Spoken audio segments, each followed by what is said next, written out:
But first, breaking tonight, President Trump turns up the heat on Greenland, and European allies express opposition to his stated intention to take control of the Danish territory.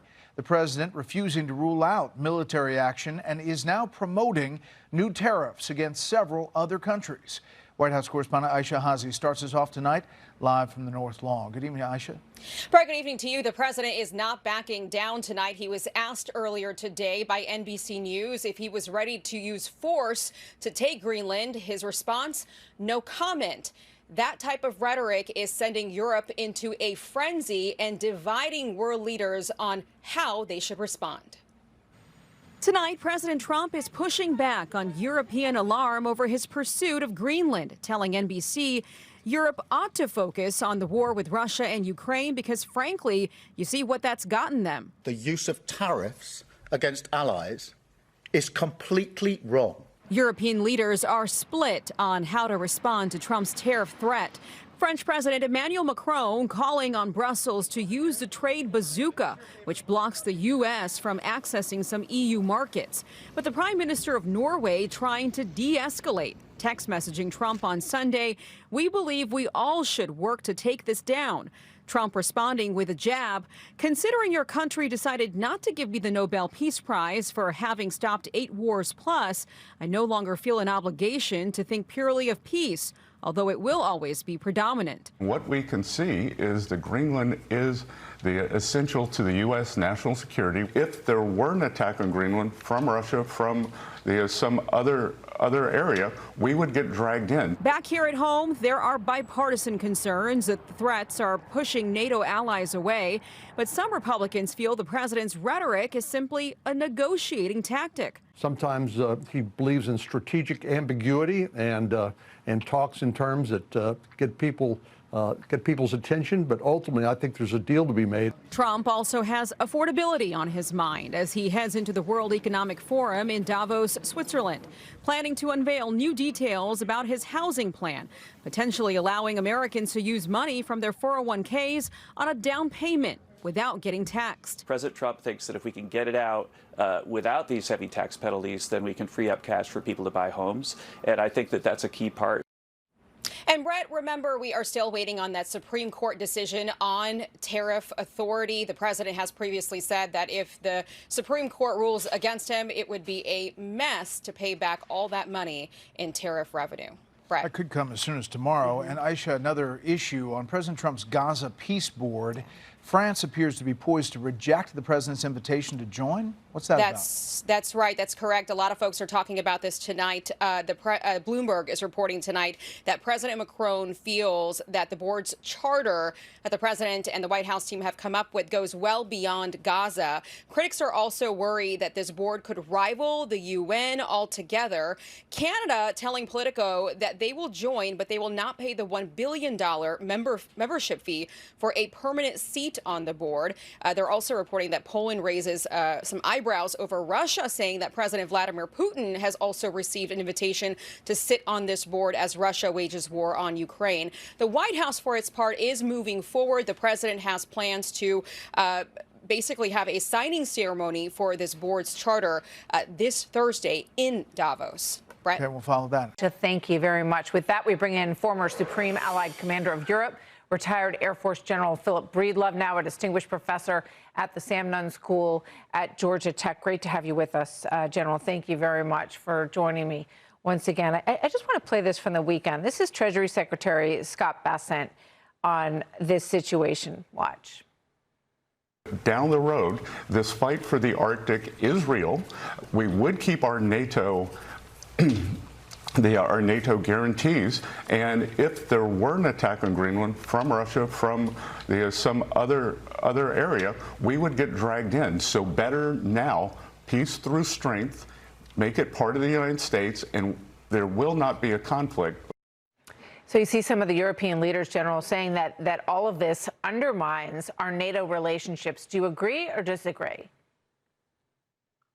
Well, thanks for having me on again, Martha. And the bottom line is, I believe, and I've said it before, that we can do this, everything we need to do to provide the security that we need in Greenland, we can do through cooperation with NATO, with Denmark, and with Greenland. So this is about something more than just Greenland, and I think we all know what that something more is. This is incredibly And what is it? What is it for those who don't know what you're talking about? Well, I think that there are several things that our president wants for America. One is strategic security, but the other is also the minerals and all of the possibilities for growth and use of the welfare or of the wealth of Greenland. Well, some of the, I've heard some voices from Greenland, people on the ground, and obviously other people feel differently, but some saying they don't think Denmark has done a good job of stewardship of their economic resources. They do think they can make more money and be a more prosperous nation. Let's take a look at these images. This is the Russian ICBM likely flight path to the United States. And I think that, this is something people need to look at closely. Let's take that full. So everyone can see it. Greenland is squarely in the path of the ICBM path that would be traveled, hopefully never. But when you take a look at it, and I also think it's interesting, you do hear President Trump when he talks about this issue, sometimes mention Space Force. So this is what he's thinking of in terms of this Golden Dome and protection for the United States from any ICBMs. That's a huge part of this, isn't it? Well, it certainly is, and that's what I was saying as you brought a different subject. The bottom line is this is strategic land. Real estate agents always say location, location, location. This is about location. And Greenland is certainly going to be important to any intercontinental defense of America, maybe more for sensors than for shooters.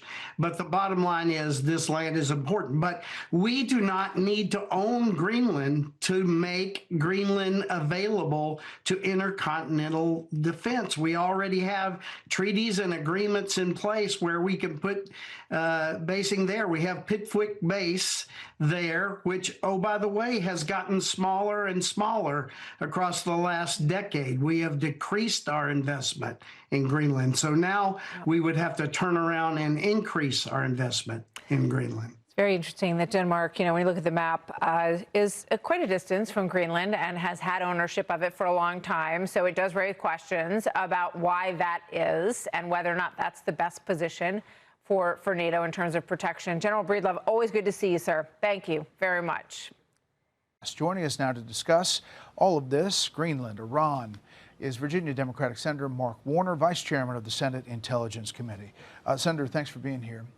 What's your take of this, the reaction, what you're hearing from European allies, and where we stand tonight?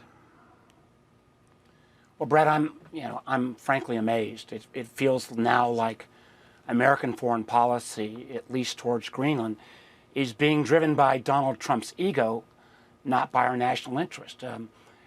It was reported that his communication he had with the Norwegian Prime Minister, he acknowledged that part of his interest in Greenland, or his willingness to potentially use military force, was because he still felt offended because he didn't get the Nobel Prize.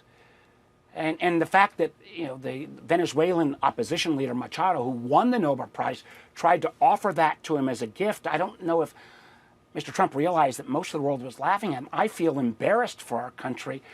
We are the greatest country in the world, and because of what it seems his obsession about the Nobel Prize, we're taking the 70-year alliance with NATO, which has been the strongest alliance America's ever had, and potentially put it in jeopardy. I just would quickly point out, America has a treaty with Denmark and Greenland from 1951 on. We used to have 17 military bases in Greenland. We have one left because presidents of both parties have receded. That one base has more Danish folks at it than American. The Danes have said, and I talked to the bipartisan Senate group that was in Denmark in the last few days, saying they'll give us more bases, they'll work with us on minerals, whatever we want.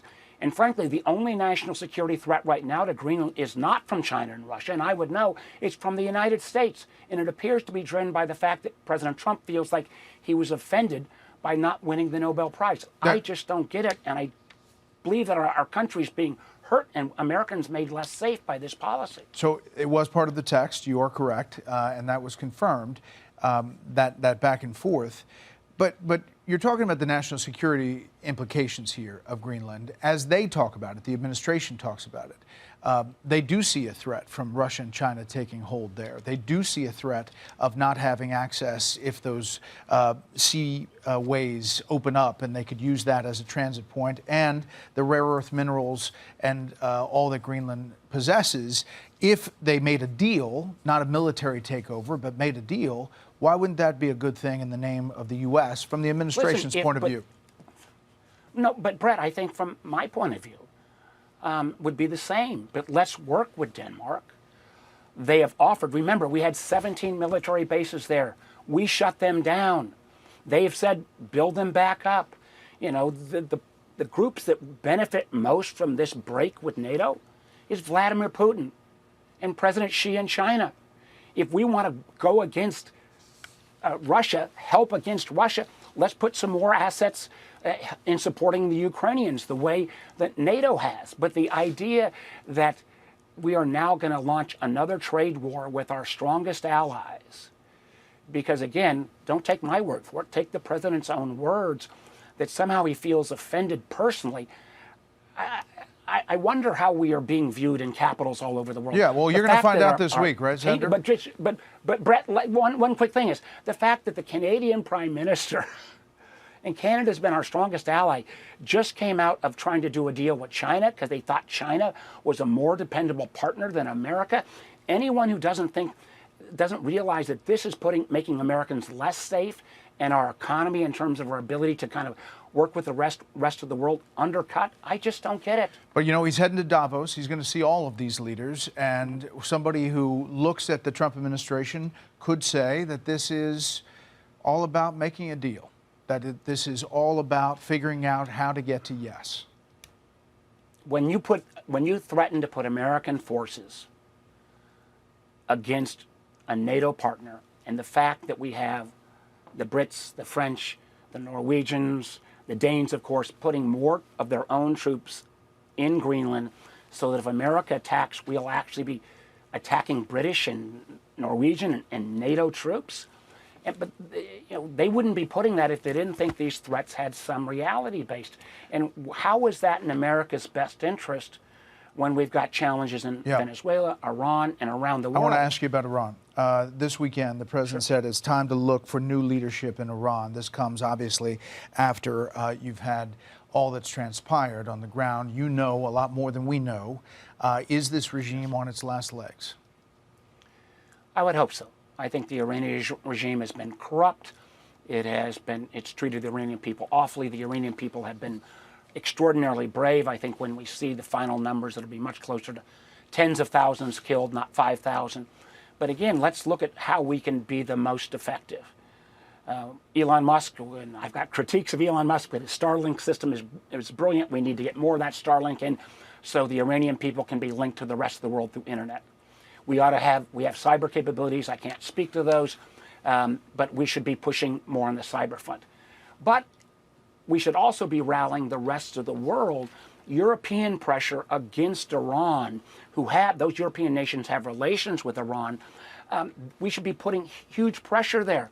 But we're not, because we're involved in this potential battle over Greenland. And when it comes to American military, our ability to strike Iran, and we heard this from all of our Arab allies and from Israel, has been undermined because the aircraft carrier that is supposed to be in the Mediterranean at this point, the Gerald Ford, is with 20% of our fleet off the coast of Venezuela, maintaining a blockade of their oil.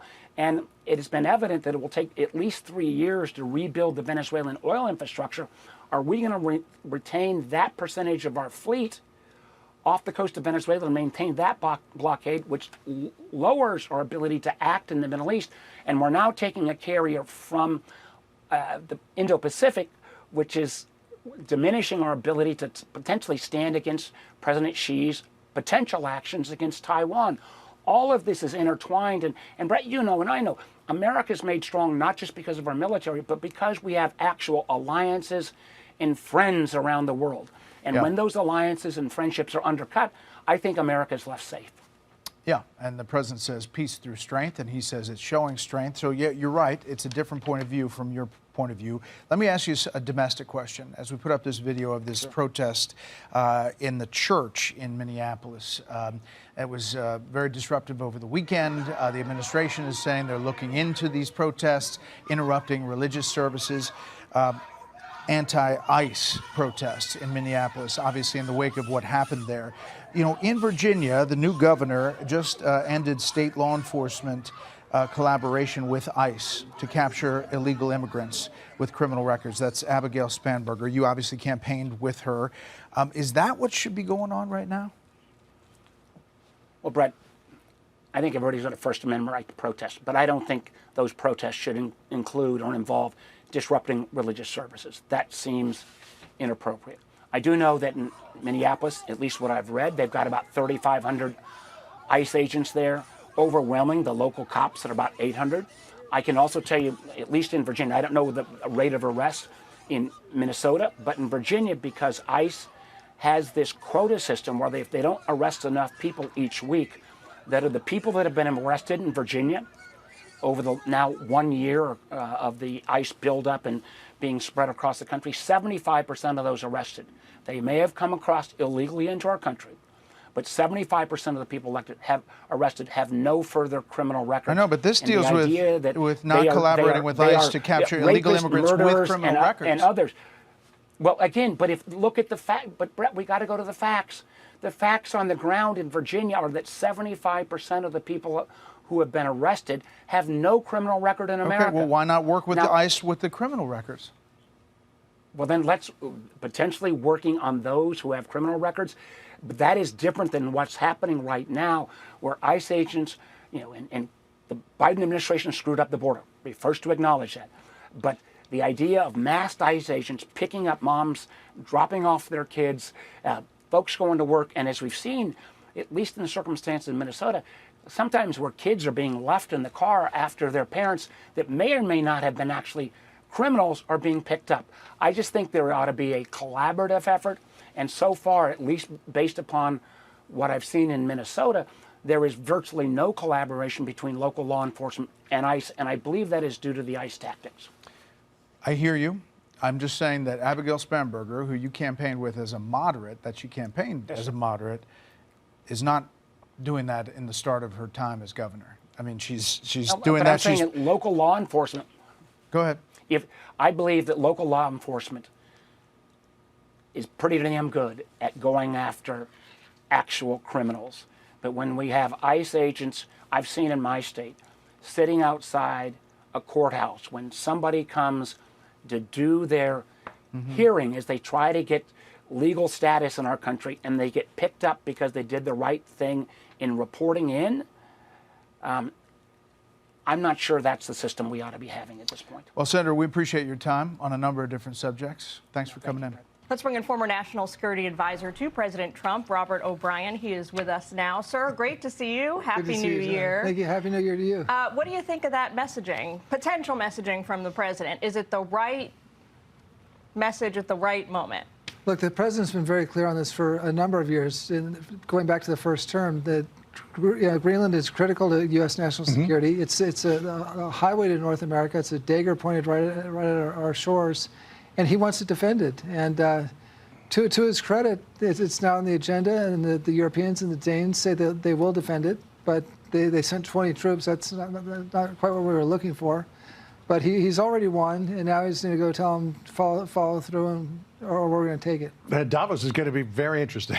It always in is. the coming days. So the president sent a letter to the Norwegian Prime Minister Jonas Gahr Støre. It's saying in part, quote, "Dear Jonas, considering your country decided not to give me the Nobel Peace Prize for having stopped 8 wars, plus I no longer feel an obligation to think purely of peace.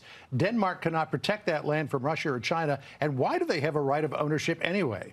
The world is not secure unless we have complete and total control of Greenland. Thank you, President Donald J. Trump." I mean, I think that the side of the Nobel Prize may not have been serious in terms of his mind, but I think it was a nice way to sort of prick the Norwegian prime minister. But what do you think of him sending a letter like that? Well, look, President Trump's blunt. He's candid and, Yep. and he's frank, and that's good in diplomacy. We want our friends and our adversaries to know where we're coming from. President Trump deserved the Nobel Prize. I said that years ago. He should have got it after the Abraham Accords. And the first year has been just extraordinary with everything, all the peace treaties and ceasefires he's accomplished. He should get the Nobel Prize. But what he's saying is, look, we need Greenland for Golden Dome. We need it for missile defense. We need it to keep the world safe. Not just America, but Canada and Europe as well. And the Europeans aren't going to do it. They're not. The Danes have had years to put troops there. They haven't done it. They've got 2 dog sled teams, which I'm sure are fantastic dog sled teams and great special forces. They aren't going to stop a Soviet invasion or a Russian invasion of Greenland. You know what they say? They say diplomacy is the art of telling someone to go to hell in a way that they look forward to the trip. I think the president took out the look forward to the trip part of it. It's just the first part of that clause that's operative. So undoubtedly there are U.S.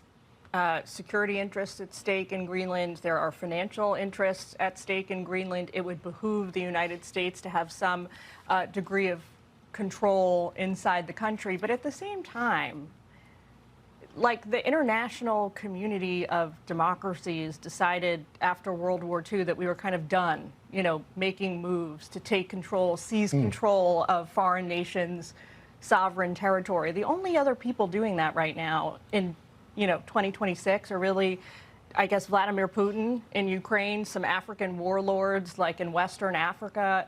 It's sort of a relic, to put it mildly. Well, so is colonialism. So the Greenlanders have a colonial master in Denmark.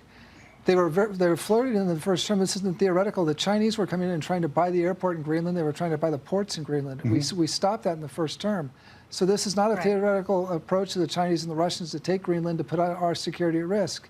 And the president has said, look, the Greenlanders can handle their own affairs, but they need security, and it needs to be us, and we're not doing it for free anymore. All right. Well, we'll see where all of this goes. Again, Davos. That's going to be very interesting. Robert, great to see you. Thanks for dropping by. So this morning, Europe on edge, scrambling to avert new tariffs from President Trump over his push for Greenland. Retaliatory measures could be coming. Now it's being considered, including tariffs on more than $100 billion worth of U.S. imports. Now, the president posting last night, quote, NATO has been telling Denmark for 20 years that you have to get the Russian threat away from Greenland. Unfortunately, Denmark has been unable to do anything about it. Now it is time to be done. That's what the president put on Truth Social last night. Hudson Institute senior fellow Rebecca Heinrich joins us now. Hey, Rebecca, these two are looking for a standoff. Is there an off-ramp? I think there is, Brian. I think that the faster we can get to a point where we are collaborating with the Europeans and not having an adversarial relationship, the better. We want to avoid these tariffs, as you just pointed out a few minutes ago. The president had us in a good place, trading with the Europeans, collaborating with NATO allies for them to increase defenses so that we can share the burden to deter the Russians. So the president's right that Greenland is very important. If you look at a Russian missile path, the shortest path flies over Greenland. If, heaven forbid, there would be a missile flying to the United States. And so that is a really important strategic area for the United States, but it is for NATO. And so the president can collaborate. The Danes are very willing to work with President Trump under the current treaty we have with them. So it's good for the United States to work with our allies on this point, Brian. Right. And Denmark is, for their size, they do a lot with NATO, and they've been a very loyal ally. Hopefully they can work this out. But my sense is if they want to double and triple down, this president never backs off. So that EU trade deal that everybody works so hard on could implode. That's right. And as you pointed out, Brian, just the Danes have been very pro-American allies. Right after the Brits, they, as a percentage of the population, lost significant numbers of troops fighting alongside the United States, taking out al-Qaeda after 9/11. So they've been very pro-American. They also just purchased a lot of American weapons just this month, really listening to President Trump and trying to buy more American weapons. But again, they need to look for opportunities to collaborate with the United States so that we can move on a more solid footing here together. And the one thing people like you, deep thinkers who think about foreign policy and do it for a living, say if you look at what the president's been doing, from the Panama Canal challenge, which still has to be remedied, to the Venezuelan Maduro, putting him in a Brooklyn jail cell, to now pressuring Iran. This is all about China. And I'll bring you to what Steve Mosher wrote in Sunday's New York Post. He says, with China dependent upon U.S. goodwill for access now to oil, and with the reinforced U.S. presence along the Pacific Rim, the odds of a successful attack go way down, increasing the likelihood that Beijing will not even attempt it. Meanwhile, Taiwan. The bottom line is that the loss of Venezuela and Iran, two of China's most important proxies, means that China will be forced to put its dream of dominating Asia on hold because they've been giving discount oil to China in Venezuela and Iran. And now secondary sanctions could be coming down generated from Congress and signed into law by the president because of China continuing to buy oil from Russia. So they could be hit again. That's exactly right. I mean, if the globe was a chessboard, President Trump taking out Maduro is taking out a significant pawn in the hands of the Chinese communists. You get a pro-American country in Venezuela to trade with the United States. You take away all of those oil imports going to China. The same thing with Iran.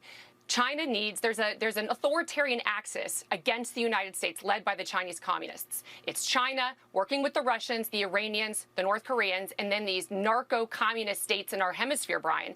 And so to the extent that President Trump can take the Iran regime out of the hands of the Chinese communists, which it looks like he's about to do here, and then with Venezuela and Maduro, you weaken China, you increase America's standing in the world, and you significantly increase your chances of preventing a major power conflict, which of course is in all of our interests. It's peace through strength. It's weakening our adversaries and then standing, of course, with our allies. And right. In terms of a listening post, they could lose Cuba, too. That could be the next. President Trump not backing down from his push to take over Greenland, citing security concerns and criticizing Denmark's inability to protect the Arctic territory. The president posting on Truth Social last night, NATO has been telling Denmark for 20 years that you have to get the Russian threat away from Greenland.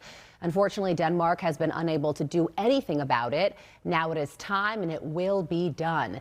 Joining me now is former NSC Chief of Staff under President Trump, Alex Gray. Alex, good morning. Great to see you. So the president is, of course, dead set on acquiring Greenland and even announcing tariffs on European countries. And those European countries are dead set against this, and they're going to be holding this emergency summit today over what the heck to do. So what happens next?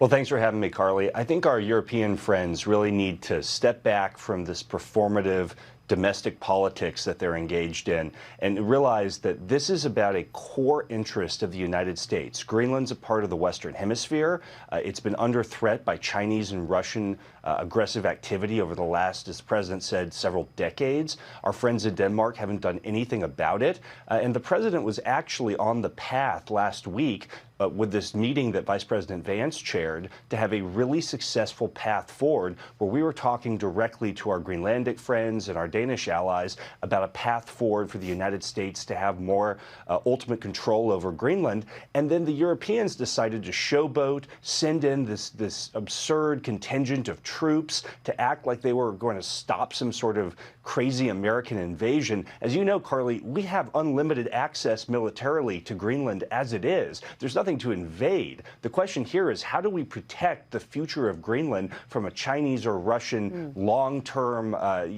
some sort of long-term Chinese or Russian influence operation? This is a very, very silly thing the Europeans are doing, and I hope they'll back down before they damage the relationship further. Well, Alex, on that contingent of troops, plus you mentioned Russia and China, Senator Tom Tillis, who's a Republican but has become a critic of President Trump, posted this on X saying this response to our own allies for sending a small number of troops to Greenland for training is bad for America, bad for American businesses, and bad for America's allies. It's great for Putin, Xi, and other adversaries who want to see NATO divided. The fact that a small handful of advisors are actively pushing for coercive action to seize territory of an ally is beyond stupid. It hurts the legacy of President Trump and undercuts all the work he has done to strengthen the NATO alliance over the years. So what's your response to the senator there, in particular him saying that dividing NATO is great for Russia and China?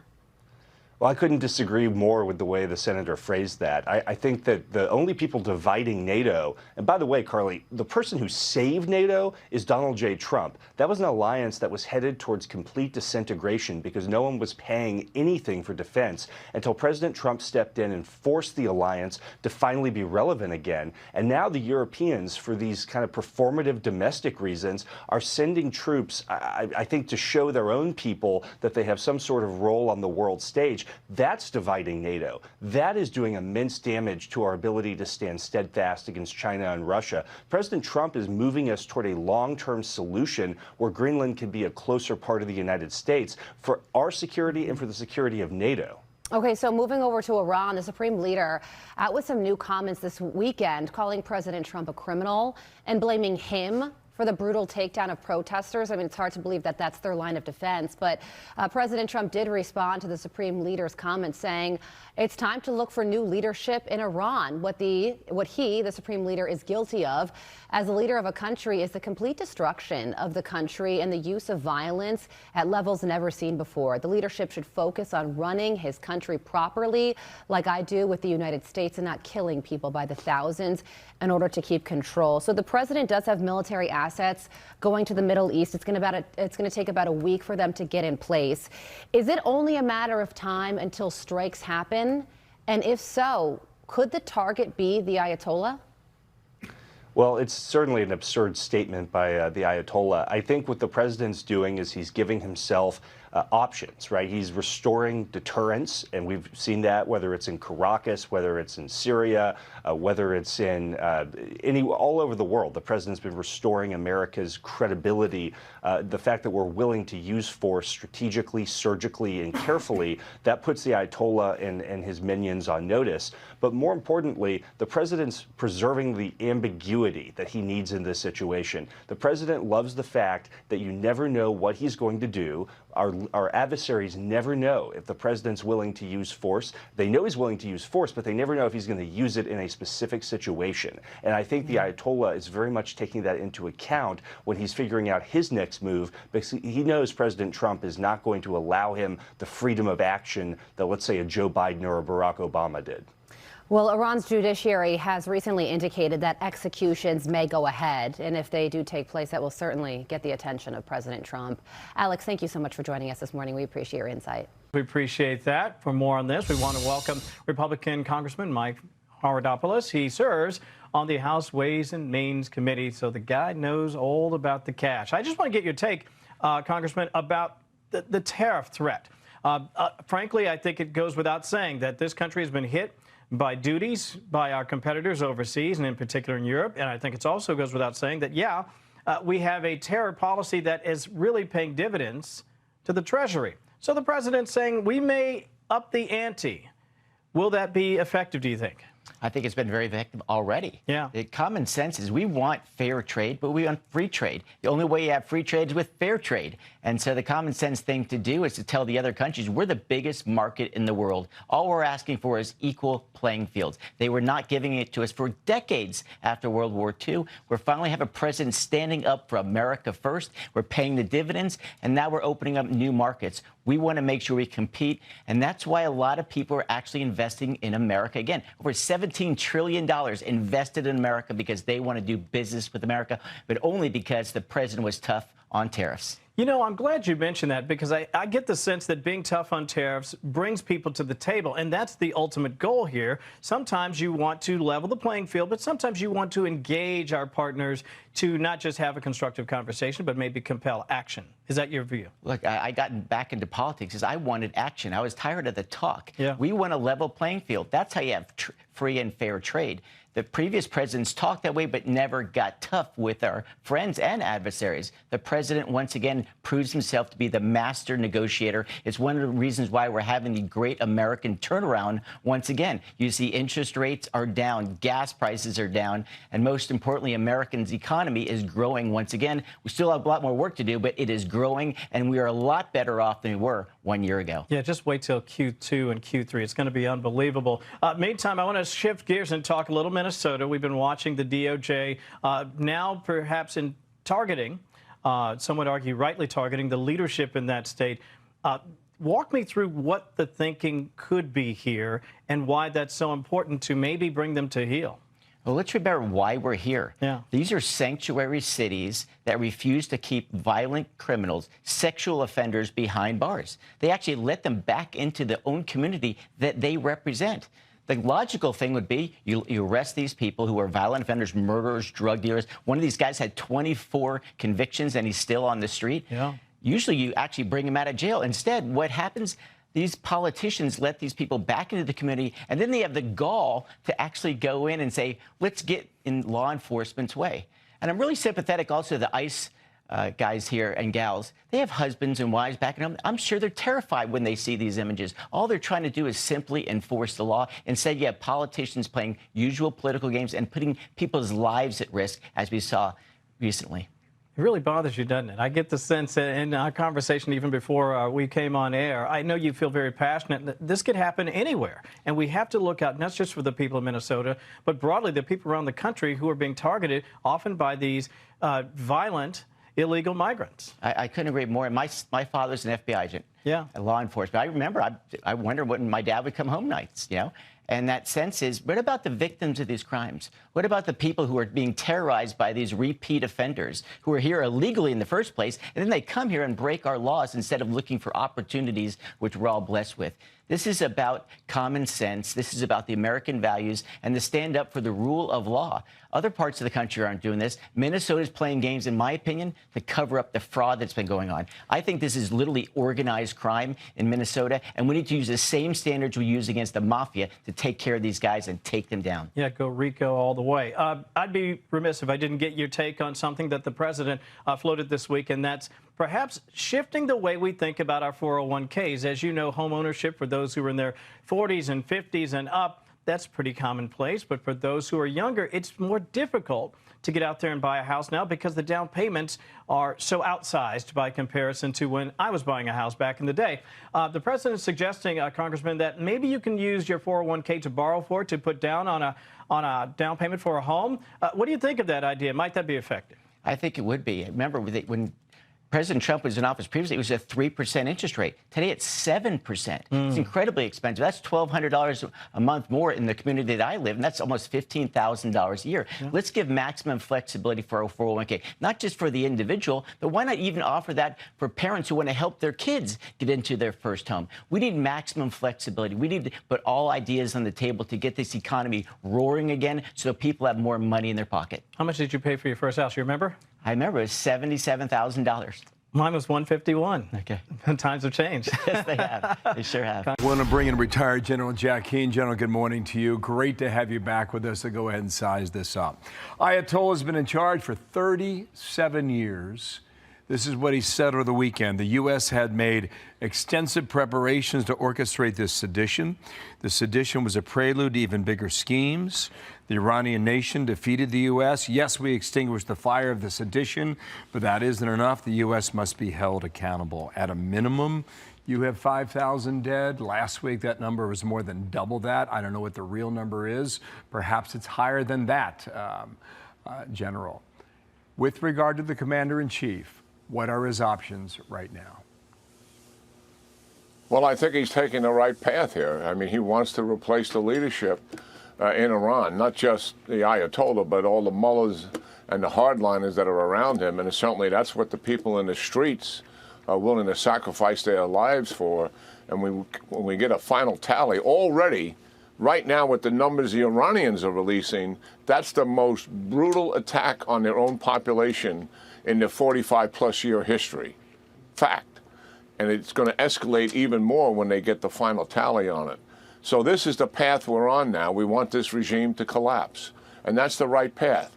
The president is the 8th president to deal with this issue. 3 of the previous 7 presidents never retaliated when they killed Americans through their proxies.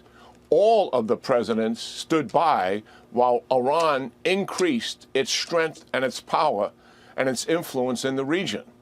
This president, in 2018, slapped maximum sanctions on them and walked away from the nuclear deal, which would have given Iran a nuclear weapon if they wanted in 2030. And those maximum sanctions are paying the price right now and influencing these demonstrators to get out on the streets. Then he killed Soleimani, who was going to kill more Americans. They knew that, and is the guy that organized all the proxies to kill Israel and to kill Americans. And then he fully supports the war that Israel is prosecuting, decapitates Hezbollah, decapitates Hamas, and then destroys their nuclear system. This is the path we're at now. And now he has told them, I want this regime to go. And he said that he's going to support the people who protested and were willing to give up their lives.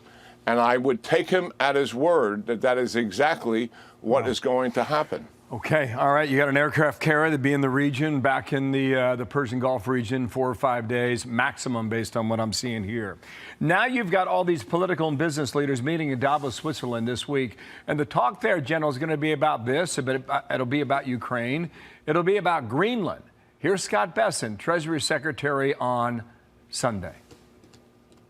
Has a terrible history with Greenlanders. There was forced sterilizations up until the 80s or the 90s. So all of a sudden, now that the U.S. has expressed an interest, there is this new interest. And again, the United States needs to be in control to prevent a war, and that we do not want to get dragged into someone else's war. So the administration's going out there trying to make the point. Here's the president, Truth Social. He says NATO has been telling Denmark for 20 years that you have to get the Russian threat away from Greenland. Unfortunately, Denmark has been unable to do anything about it. Now it is time, and it will be done, signed the president. And the NATO ambassador says that Europe has a tendency to overreact over this Greenland dispute. How do you see it? How do you move the ball? When does that happen, General? Well, Greenland has always been in the eye of many American presidents as being vital national interest, certainly. And now it's even grown more dramatically so. The air routes have always been an issue, certainly, because of ICBM missiles that Russia and China hold, and also bombers. And that is why we have early warning radar sites already in Greenland for that reason. The United States has them there. But now the navigation routes are opening because the ice is melting. And there are two countries that are adversaries of the United States. Call it what you may. I call them adversaries and enemies, Russia and China. And they hold nuclear weapons.